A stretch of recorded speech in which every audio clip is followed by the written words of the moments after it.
In this video, I will show you how to create straight lines in Microsoft Word using keyboard. So there are some methods.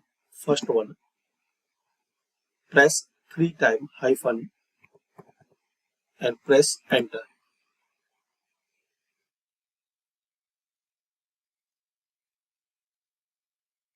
So this is the first method. Second method, press 3 times underscore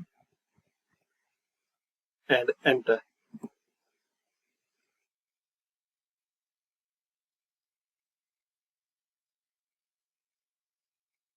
Third method, press equal sign 3 times and press enter.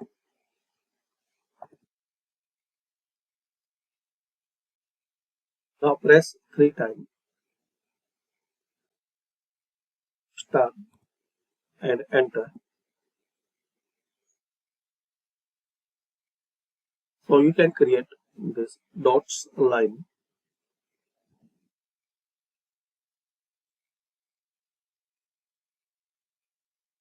Press 3 times till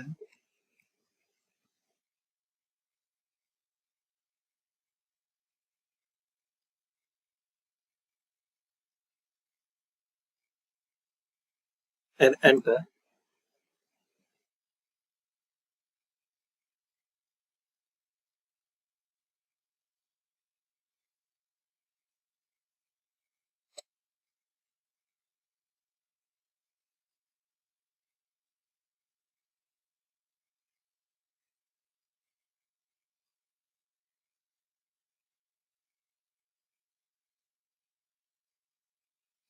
So these are method to type straight line, horizontal line in Microsoft Word.